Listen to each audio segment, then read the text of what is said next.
there, but it literally was, wow, what the F is going on?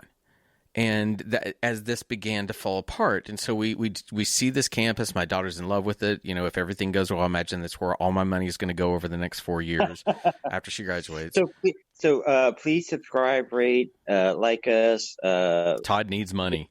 Go to our Patreon that we don't have anything. Which, by the way, if you ever want to know the frustration of being a dad, which I've talked about, my kid is a very good archer. She's ranked usually pretty high in the state of Texas, and we keep saying, hey baby, they'll give you scholarships. I don't know that I want to shoot archery in college. I'm like, I don't know that that's up to you. If they give you a scholarship, you're going to shoot. But you know what? She should be the archer in college, because that means she can keep social distance. If a motherfucker gets too close, shoot him. She is the Katniss Everdeen of my world. Did you real quick? Did you ever give her that Creasy? Yes, and she's never read it. All right, tell her to read that now. Sean, 17-year-olds, you don't tell them anything. It does not work. So real quick. Have you read it? Sorry. No, I have not. No, I've not read it. Hang on to finish the frickin' story, Mr. Chaos. The fish rots from the head. Sorry. Anyway, so as that weekend fell apart, that we actually drove. My girls love road trips. I can't stand driving. We drove back and listened to the world fall apart. And even that's when all the texts for friends were happening of, oh my God, there's no toilet paper, there's no meat. We literally stopped in a little itty bitty town in Colorado to get gas. And my wife said, is that a grocery store? And we went over, and the loveliest people in the world were like, yeah, we don't have any of that here, but I heard some guy got stabbed over something. Holy shit. It was that weirdness. And we shopped in Colorado, bought an ice chest to bring food back. So how does a 17-year-old take that? I think she was a little freaked out, but at the same time, I think the 17-year-old brain does not look at, wow, this is big. This is different. She's always asking me, what was it like to live through 9/11? When am I going to have my 9/11 moment? I literally at one point had to turn to her and saying, baby, you're having your 9/11 moment. This is your moment.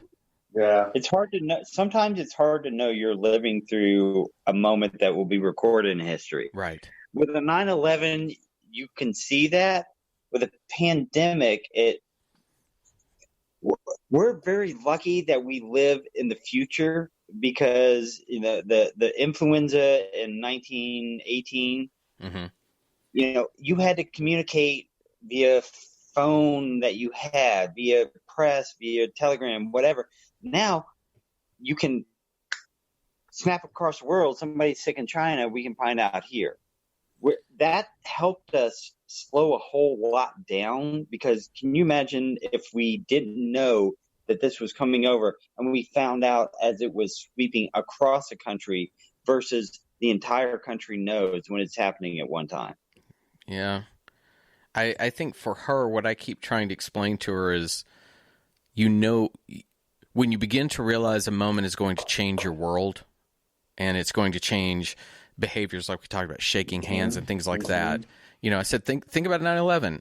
I told her that as the airlines opened up, that I had to fly for business within a few days when they finally opened up. And I was actually escorted off a plane with a military guard because the plane wouldn't work. And I said, you knew right then, it's like, oh shit, this world's changing. And I said, so think about this pandemic world. It's changing. And we will constantly have people probably keeping some social distancing, wearing masks and things like that. So how does she take it? I'll tell you the biggest thing for her. You want to know what really sucks for her? Is that they aren't just excusing the remainder of the school year. She's still having to get up and do homework from home.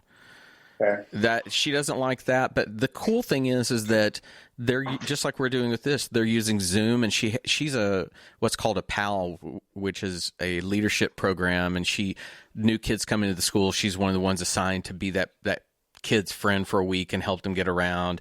And they're doing PAL things where 250 kids are getting together on there. At the same time that it sucks for her and that she's not seeing her friends and that all she wants to do occasionally is just get in her car and drive around. Yeah. It's creating those moments that she'll never forget. I mean, I sit and watch her. I went up one day and I'm like, hey, what you doing? She's like, get out. And I'm like, what did I do? And she's like, I'm on a Zoom party. Well, she's dressed up in beach garb because they're having a beach party on there. She'll never forget doing that. It's cute. It's sweet.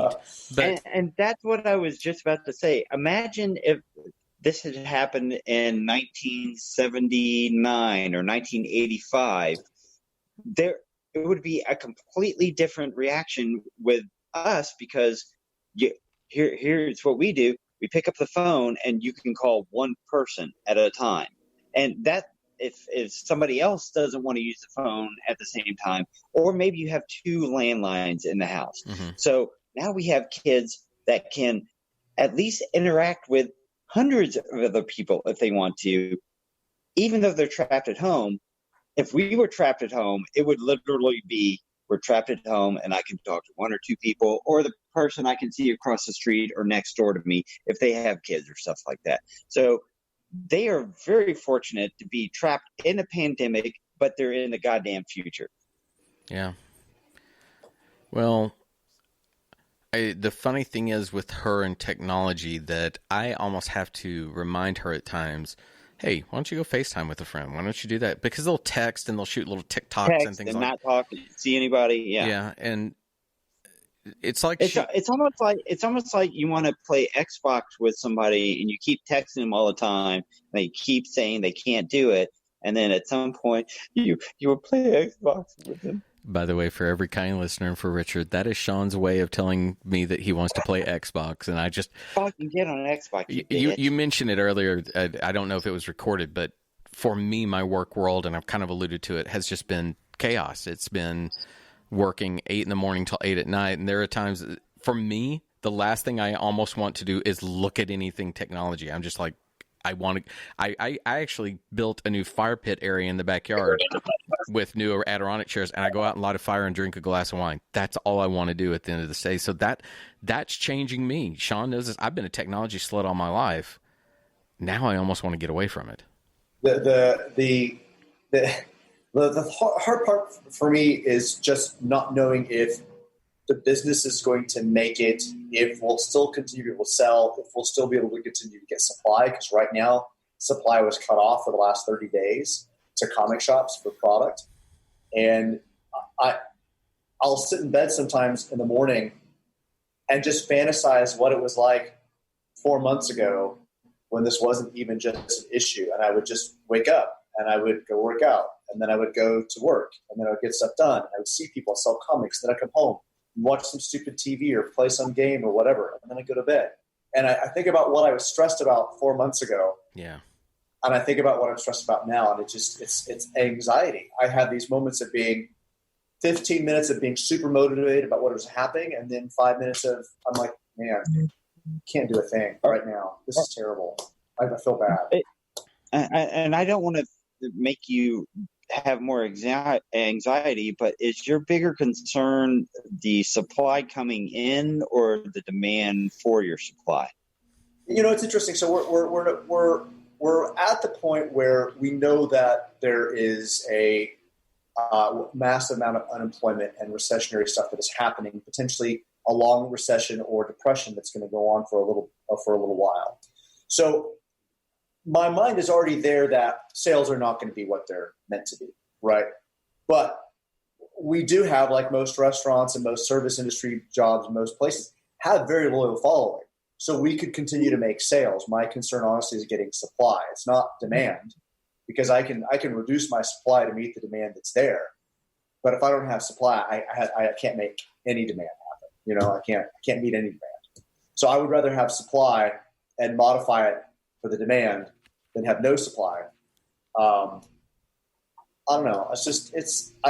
I don't know what's going to happen next week. I don't know what's going to happen next month. I don't know if this is going to be business as usual in 2 months. I don't know if this is going to go on until January and supply is going to get disrupted and more people are going to get laid off. And it's just what a weird place to be in.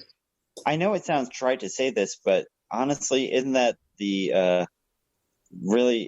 always we don't know what's going to happen next week. We don't know what's going to happen next day. Yeah.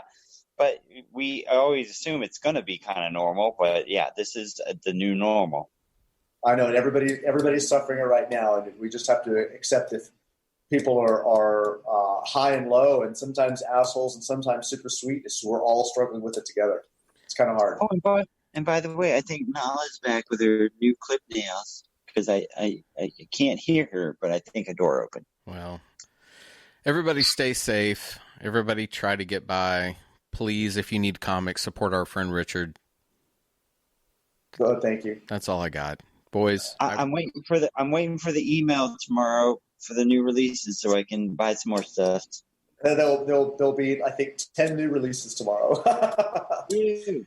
A week when there's normally somewhere in the 100 and 150 range of comics, and right now supply is such that we're getting 10. Now, sorry. It's okay. Todd, you doing okay? Man, I'm here. Okay.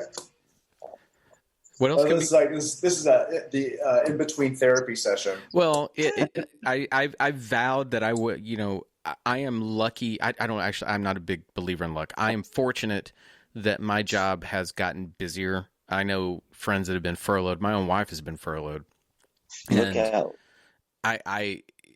All of this, I vowed that I will not complain about what's going on with me and how busy it's gotten, but I will be honest that that's the reason that when we shut down right now, I'm not looking at this computer again for the rest of the day. I'm going to go do stuff around the house.